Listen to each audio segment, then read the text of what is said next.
বিসমিল্লাহির রহমানির রহিম। আমি অ্যাডভোকেট ফিরোজ আহমেদ মুন্সি, সাংগঠনিক সম্পাদক গণ অধিকার পরিষদ কেন্দ্রীয় নির্বাহী কমিটি।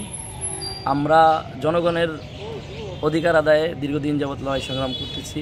জনাব নুরুল হক নূর ভাইয়ের নেতৃত্বে কোটা সংস্কার আন্দোলনের মাধ্যমেই আমরা জনগণের পাশে আছি। সাধারণ জনগণের ন্যায্য যে অধিকারগুলো আছে সেগুলো নিয়ে আমরা কথা বলি। মৌলিক অধিকার, শিক্ষা, খাদ্য, বস্ত্র, বাসস্থান এটা নিশ্চিত করতে চাই এবং মানবিক এবং যে দিকগুলো আছে সেগুলো আমরা আসলে জনগণের উদ্ধার করতে চাই, জনগণের পাশে থাকতে চাই মানবিক বিষয়গুলো নিয়ে। যেমন হসপিটালে গেলে সুচিকিৎসা পায় না, এরপরে হচ্ছে আপনার থানায় গেলে অবহেলা করে, থানায় গেলে অভিযোগ নিতে চায় না, এরকম কোর্ট কাছারিতে গেলে বারান্দায় ঘুরতে হয়।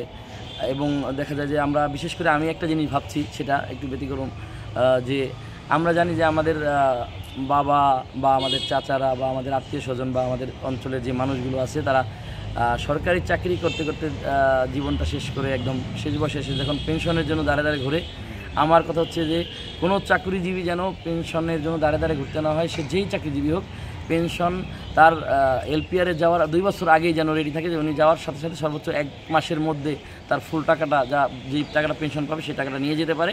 এবং সেই ব্যাপারে ওই দপ্তর আগেই সতর্ক থাকবে এবং সব কিছু ঠিক করে রাখবে। তার যেন এই চাকরি শেষে এই দপ্তর ওই দপ্তর ওই দপ্তর ঘুরতে না হয়। আসলে এই যে দাপ্তরিক যে যন্ত্রণাগুলো, এগুলাতে আমি ফোকাস দিতে চাই।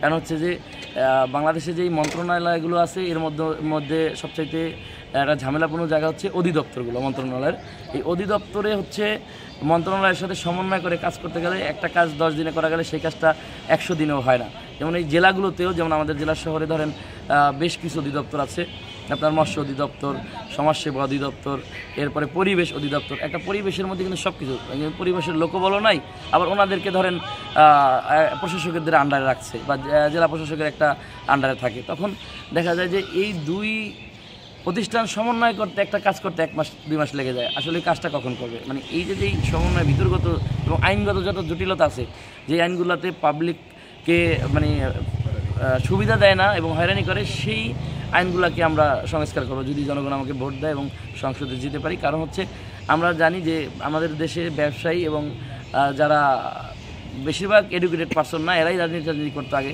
রাজনীতির সাথে জড়িত ছিল সংসদে, যেহেতু ম্যাক্সিমাম তারা। তো এই জন্য হচ্ছে আমাদের দেশের আইনগুলো সংস্কার করা হয় নাই। প্রায় 200 বছর আগের আইন দিয়ে আমাদের দেশটি পরিচালিত। আমরা চাই আমরা ইয়াং এবং শিক্ষিত এবং যোগ্য মেধাবী ব্যক্তি যদি সংসদে যায়, তাহলে আমরা সেই সাথে আমি যদি যেতে পারি, তাহলে আমাদের দেশের আইন নিয়ে ভাববো। যেহেতু আমি একজন আইনজীবী, আমাদের দেশে কীভাবে আইনগুলো সংস্কার করে জনবান্ধব করা যায় সেই লক্ষ্যে আমরা কাজ করব। এটা আমি প্রতিশ্রুতি দিচ্ছি, যতটুকু সম্ভব ইনশাআল্লাহ করব। তো আসলে আমরা দেখেছি শরীয়তপুর, জানেন আপনি 1984 সালে জেলা হয়েছে, স্বাধীনতারও অনেক বছর পরে এটা জেলায় রূপান্তরিত হয়েছে। তাও আমাদের 40 বছর পেরিয়ে গেল, শরীয়তপুরও আসলে ওই ধরনের জেলার অবকাঠামো কোনোভাবেই উন্নত হয় নাই। তো আমরা অন্যান্য জেলা থেকে প্রায় 100 বছর পিছিয়ে আছি। তো আমরা চাই যে শরীয়তপুর জেলার উন্নয়নমূলক যত অবকাঠামো আছে সেটা সরকারকে গুরুত্ব দিতে, এবং আমরা যদি রাষ্ট্র ক্ষমতায় যেতে পারি বা ক্ষমতার অংশীজন হতে পারি এই আগামী জাতীয় সংসদ নির্বাচনে, আমাদের নেতা ভিপি নুরুল হক নূর তাদের কাছে অবগত করা আছে যে আমাদের শরীয়তপুর জেলা আছে 3য় শ্রেণীর জেলা। আমরা এই জেলাকে 1ম শ্রেণীর জেলায় উন্নত করবো এবং নাগরিক সুবিধা যাতে ভালোভাবে পায় সেটা আমরা চিন্তা করবো ইনশাআল্লাহ। সড়ক উন্নয়নে কী ধরনের ভূমিকা রাখবেন? সড়ক উন্নয়নে আসলে একটা মানুষের সবচাইতে যে জাতি উন্নত সেটা হচ্ছে স্যানিটেশন ব্যবস্থা এবং হচ্ছে যোগাযোগ ব্যবস্থা।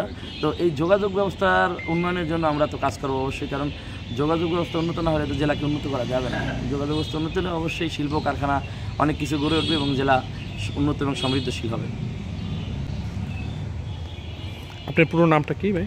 আমি অ্যাডভোকেট ফিরোজ আহমেদ মুন্সি, সাংগঠনিক সম্পাদক গণ অধিকার পরিষদ কেন্দ্রীয় নির্বাহী কমিটি এবং প্রতিষ্ঠাতা আহ্বায়ক শরীয়তপুর জেলা গণ অধিকার পরিষদ।